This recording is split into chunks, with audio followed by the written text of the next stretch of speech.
Hello friends, welcome to my official YouTube channel. आज के इस वीडियो में हम लोग डिस्कस करने जा रहे हैं एयरपोर्ट्स अथॉरिटी ऑफ इंडिया का जो आपका जूनियर एग्जीक्यूटिव एयरपोर्ट ऑपरेशंस का एग्जाम है उसका ऑफिशियल सिलेबस क्या है।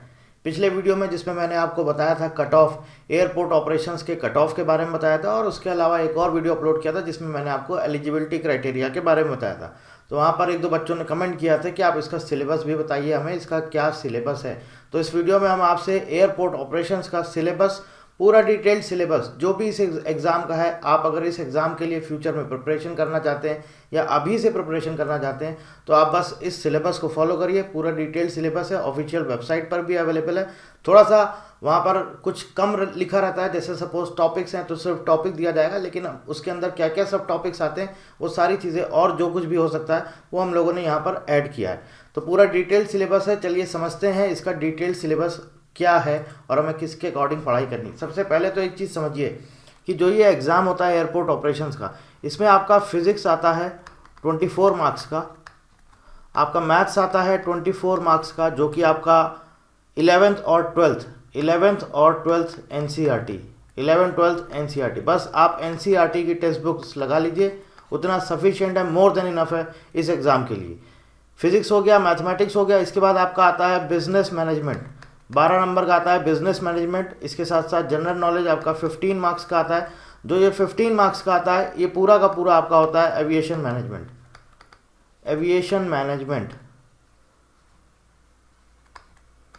या एविएशन इंडस्ट्री से रिलेटेड क्वेश्चंस पूछे जाते हैं। वो 15 नंबर का आता है। रीजनिंग यहाँ पर 15 नंबर की आती, क्वांट्स यहाँ पर 15 नंबर की आती, और इंग्लिश यहाँ पर 15 नंबर की आती। तो एक तरह से ये पेपर थोड़ा सा पैटर्न के मामले में एटीसी से थोड़ा सा डिफरेंट है। बाकी अगर लेवल की बात करें तो एटीसी से इसका एग्ज़ाम का लेवल बहुत कम रहता है और आप अच्छा खासा स्कोर कर सकते हैं। जैसे लास्ट ईयर आपको पता होगा 109 नंबर कट ऑफ गया था, तो आप समझ सकते हैं कि पेपर किस लेवल तक आता है अगर बच्चे यहाँ तक स्कोर कर रहे हैं। बस थोड़ा सा डिफरेंट है एटीसी के पैटर्न से। बाकी 11th 12th अगर आपने फिजिक्स पढ़ा हुआ है, एटीसी की तैयारी कर रहे हैं, तो आप साथ साथ इस एग्ज़ाम को भी दे सकते हैं। बीई बीटेक एलिजिबल है, बीएससी प्लस एमबीए एलिजिबल है, और बीई बीटेक एलिजिबल है। ड्राइविंग लाइसेंस मैंडेटरी है एलएमवी का। ठीक है, अब हम बात करेंगे इसका आखिर सिलेबस क्या है। तो देखिए, जो आपका एनसीईआरटी का सिलेबस है 11th 12th का फिजिक्स और मैथमेटिक्स का, पूरा एज इट इज़ वही सिलेबस है। वो एनसीईआरटी टेक्स्ट बुक आपको फॉलो करनी है और इसके अलावा कुछ भी फॉलो नहीं करना। कोई एडवांस लेवल ऐसा कुछ नहीं पढ़ने की ज़रूरत है। जैसे कि आपको पता है 11th में हमारे कौन कौन से टॉपिक्स आते हैं, सेट्स है, रिलेशन एंड फंक्शंस है। 11th 12th पूरा कंबाइन यहाँ पर आपको दिया गया है। ट्रिग्नोमेट्री है, कॉम्प्लेक्स नंबर है, लीनियर इनइक्वालिटीज़ है, परमुटेशन कॉम्बिनेशंस है, binomial theorem, sequences and series, straight lines, conic section, 3D geometry, probability, inverse trigonometry, matrices, determinants, differentiability and continuity, integration, application of integration, differential equations, vector algebra and 3D vector. ये पूरा पूरा आपका जो है maths का syllabus है, class 11th का और 12th का, एनसीईआरटी बेस्ड है। इसके बाद बात करेंगे फिजिक्स की। फिजिक्स की सिलेबस की अगर हम बात करें तो देखिए क्या है, यूनिट्स एंड मेजरमेंट। आप सभी को पता होगा एनसीईआरटी का, आप इंडेक्स उठा लीजिएगा, पूरा पूरा एज इट इज़ यही है। बस यहाँ पर हमने कुछ कुछ वहाँ पर चैप्टर्स दिए रहते हैं और उसके अंदर सब टॉपिक्स दिए रहते हैं। यहाँ पर हमने आपको सीधे सीधे टॉपिक्स बता दिए या कुछ कुछ चैप्टर्स बता दिए।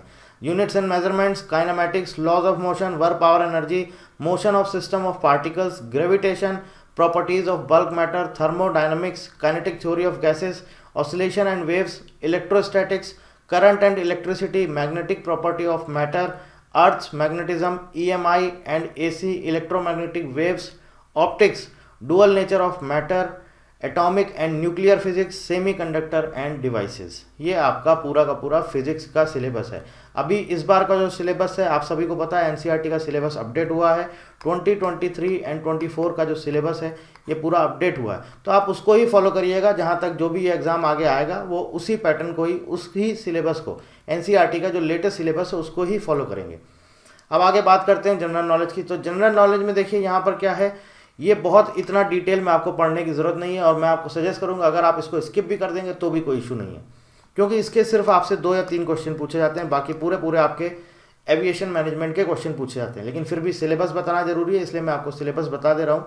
जनरल नॉलेज में आपका हिस्ट्री रहेगा, ज्योग्राफी रहेगा, पॉलिटी रहेगा, physics, biology, chemistry, famous personalities, presidents, prime ministers, chief ministers, governors, ये जो इंपॉर्टेंट पूरी इसकी लिस्ट होती है, किस स्टेट का कौन कौन से गवर्नर्स हैं, कौन कौन से चीफ मिनिस्टर्स हैं, आपको पता होना चाहिए। इसके अलावा नेशनल सिंबल्स क्या क्या होते हैं, rivers and dams, list of airports, headquarters of organisation, biosphere reserve, central government schemes, first in India, festivals, dance, books and authors, historical monuments, important days, states and capitals, country and currency, national parks, awards, biggest, largest, longest, invention and discoveries। इसके अलावा sports current affair से related question पूछा जाता है, तो जो भी हमारा स्पोर्ट्स का न्यूज़ रहेगा वो भी इंपॉर्टेंट है। Person in news, defence news, national news और इंटरनेशनल न्यूज़, और इसके साथ साथ जो भी हमारा करंट अफेयर्स रहता है वो पूरा का पूरा आपको पढ़ना पड़ेगा। अब इसमें एटलीस्ट आपको पिछले 8 से 10 महीने का करंट अफेयर्स पढ़ना ज़रूरी है। और अगर आपको लगता है कि हमारे पास इतना टाइम नहीं, 2-3 क्वेश्चन आते हैं, आप स्किप करना चाहते हैं तो आप स्किप कर सकते हैं, लेकिन मैं आपको नहीं बोलूँगा कि आप स्किप करिए। अगर आपके पास टाइम है तो ज़रूर पढ़िए, और अगर टाइम नहीं है तब भी एटलीस्ट लास्ट टाइम पे कुछ इंपॉर्टेंट टॉपिक्स होते हैं उनको ज़रूर पढ़ के जाइएगा, ताकि एक भी क्वेश्चन आपका सही हो गया तो बहुत मायने रखता है। बाकी पूरा का पूरा आपका इसमें एविएशन मैनेजमेंट से रिलेटेड क्वेश्चन पूछे जाते हैं। आगे बात कर लेते हैं रीजनिंग एप्टीट्यूड की। रीजनिंग एप्टीट्यूड का सिलेबस है order and ranking, distance and direction, blood relation, analogy, mathematical operations, figure analogy, space orientation, classification, symbolic oblique number classification, figure classification, Venn diagrams, drawing inferences, number series, embedded figures, completion of series, calendar, clock, problem solving, emotional intelligence, coding decoding, syllogism, paper cutting, folding, water image और mirror image. इसके साथ साथ कुछ 1-2 topics और हैं, इनको भी आप ऐड कर लीजिएगा, जैसे कि डेटा सफिशिएंसी है, इसके अलावा कॉज एंड इफेक्ट है, ये भी आप पढ़िएगा, एजर्शन एंड रीज़न है, ये भी पढ़िएगा। ये इंपॉर्टेंट टॉपिक्स हैं क्योंकि इस बार के एटीसी के एग्जाम में ये टॉपिक्स ऐड कर दिए गए हैं, पूछ लिए गए हैं इस बार के एग्जाम में, तो इन टॉपिक्स को भी आप ज़रूर से पढ़िएगा। इंग्लिश की अगर हम बात करें तो स्पॉटिंग एरर, जिसे बोलते हैं स्पॉट द एरर या spotting error, fill in the blanks, synonyms, antonyms, spellings, homonyms, spellings, detecting misspelled words, idioms and phrases, one word substitution, improvement of sentences, active passive voice, direct indirect speech।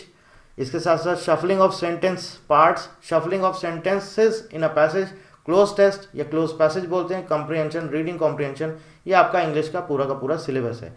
इसके साथ साथ quants की अगर हम बात करें, numerical ability, तो इसमें आपका आता है simplification, profit and loss, mixtures and allegation, simple interest, compound interest, indices, work and time, time and distance, mensuration में देखिए सिलेंडर है, कोन है, स्फीयर है। इसके बाद आपका डेटा इंटरप्रिटेशन आ जाता है, ratio and proportion, percentage, number system, sequence and series, permutation, combination, probability, percentages, quadratic equations. इसके अलावा अगर हम बात करें तो इन्वेस्टमेंट, एक ये भी टॉपिक है, इंपॉर्टेंट है, एटीसी में पूछ लिया गया है तो आप इसको जरूर पढ़िएगा। इसके अलावा अर्थमेटिक प्रोग्रेशन से रिलेटेड एक क्वेश्चन पूछा गया है, वो भी आप पढ़ लीजिएगा। इसके अलावा बार, जो भी हमारा बॉडमास का रूल होता है वो सारे पढ़ लीजिएगा। बार का क्या हमारा कॉन्सेप्ट होता है, किस तरह से उसको सॉल्व किया जाता है, ये सारे टॉपिक्स आप पढ़िएगा। एटीसी में इस बार क्वांट्स के पेपर में ये पूछे गए हैं टॉपिक्स। तो ये हो गया आपका क्वांट्स का, मैंने आपको पूरा सिलेबस बता दिया। अब नॉन टेक्निकल की अगर हम बात करें, जिसमें आपका रीजनिंग होता है, इंग्लिश होता है, क्वांट्स होता है, जीके होता है, इसके लिए मैं आपको सजेस्ट करूंगा, आप कुछ मत करिए, आप एसएससी के पिछले 5 से 10 साल के पेपर लगा लीजिए। 5 से 10 साल के पेपर लगा लीजिए, एसएससी सीजीएल के या एसएससी सीएचएसएल के, ये 5 से 10 साल के आप पेपर लगा लीजिए, लेकिन बिना पढ़े मत करिएगा, एटलीस्ट थोड़ा बहुत पढ़ लीजिए, उसके बाद ये पेपर्स आप सॉल्व करिएगा। तो ये पूरा आपका जो नॉन टेक्निकल पोर्शन है ये आपका वहाँ से कवर हो जाएगा। अब बात करते हैं एविएशन मैनेजमेंट, इसमें क्या पूछा जाता है। इसमें है देखिए एविएशन रिलेटेड एब्रीविएशंस पूछे जा सकते हैं, ये बहुत ईजी होता है, एक ये और दूसरा बिजनेस मैनेजमेंट।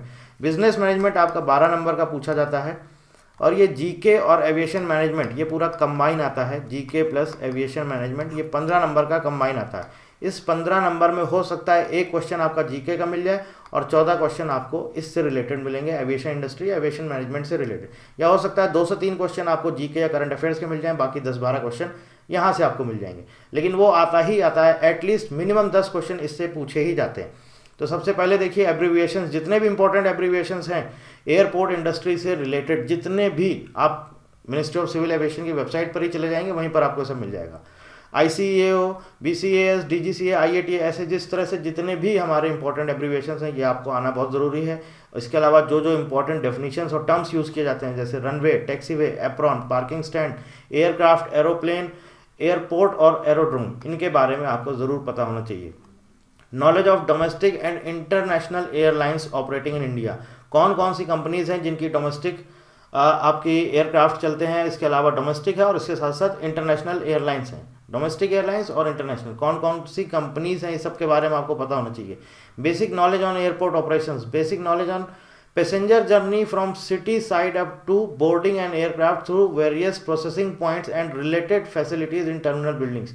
तो कहाँ से शुरू करता है और कहाँ तक जाता है, जो उसकी जर्नी का जो बीच का सफ़र है वो कैसे होती है, किस किस स्टेप में होती है, स्टेप बाय स्टेप आपको हर एक चीज़ वो स्टेप पता होनी चाहिए।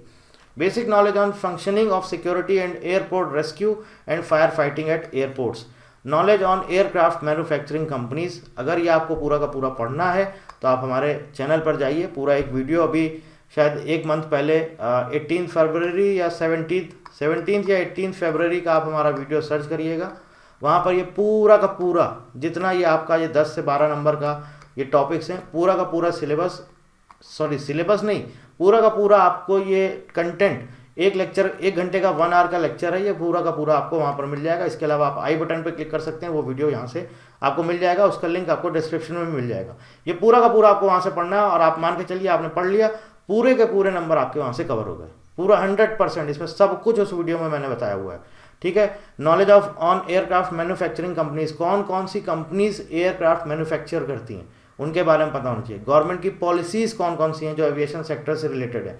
Ministry of civil aviation, DGCA, इनके बारे में आपको पूरी एक एक चीज़ पता होनी चाहिए। चेयरमैन कौन है, इसका ऑर्गेनाइजेशन का हेडक्वार्टर कहाँ पर, इसकी टैगलाइन क्या है, ये सब तो बेसिक चीज़ें बहुत इंपॉर्टेंट है, ये ज़रूर पता होनी चाहिए। इसके अलावा basic knowledge on aerodynamics, knowledge on ICAO, AAI, JV, airport operators, regulatory organisation in aviation such as DGCA, BCAS, AERA, जैसा कि मैंने बताया इन सभी ऑर्गेनाइजेशंस के बारे में आपको ज़रूर पता होना चाहिए। बहुत डिटेल में नहीं पढ़ना है, लेकिन हाँ जो जो इंपॉर्टेंट है वो हमें पता होना चाहिए। इसके अलावा देखिए यहाँ पर और क्या चीज़ें पूछी जा सकती हैं। Basic knowledge on different categories of aircraft, किस किस कैटेगरी के एयरक्राफ्ट होते हैं उसके बारे में। इसके अलावा कौन कौन सी हम क्या बोलते हैं आपको, मेट्रोलॉजी जिसे हम बोलते हैं, वो कौन कौन सी होती है उसके बारे में पता होनी चाहिए। फॉग क्या होता है, मिस्ट क्या होता है, हेज क्या होता है, मेटार, स्पेसी। इसके साथ साथ basic knowledge on roll and function of agencies working at airport, immigration, customs, health etcetera. और मतलब बेसिकली बात करी जाए तो पूरा का पूरा आपको एविएशन से रिलेटेड ये सारे की सारी चीज़ें पता होनी चाहिए। आप वो वीडियो देख लीजिएगा, उसमें आपका ये पूरा का पूरा सिलेबस, वहाँ पर A to Z सब कुछ बताया हुआ है, आपका पूरा सिलेबस कवर हो जाएगा, ठीक है। और इसके साथ साथ बात करेंगे बिजनेस मैनेजमेंट, 12 नंबर का आता है, जिसमें आपका क्या क्या चीज़ें हैं। General principles of business management, nature and scope of management, process of management, emerging concepts in management. और इसके साथ साथ कुछ मिसलेनियस टॉपिक्स होते हैं बिजनेस मैनेजमेंट, स्पेसिफिक टॉपिक्स होते हैं, उसी से ही क्वेश्चन पूछे जाते हैं। यहाँ पर भी आप 12 में से 12 या 11, 10-11 स्कोर कर सकते हैं। ये स्कोरिंग टॉपिक्स हैं और स्कोरिंग बोला जाए सब्जेक्ट्स हैं, aviation management and business management.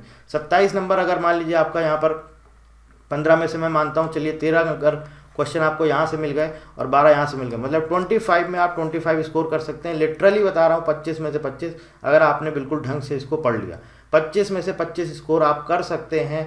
जितना ज़्यादा आप स्कोर करेंगे उतना आगे आपके लिए बेनिफिशियल होगा। तो ये पूरा इसका डिटेल्ड सिलेबस है एयरपोर्ट ऑपरेशंस का। इसका बैच हमारा जब भी स्टार्ट होगा हम अनाउंस कर देंगे, यूट्यूब पर भी अनाउंस कर देंगे, टेलीग्राम चैनल पर भी इन्फॉर्म कर दिया जाएगा।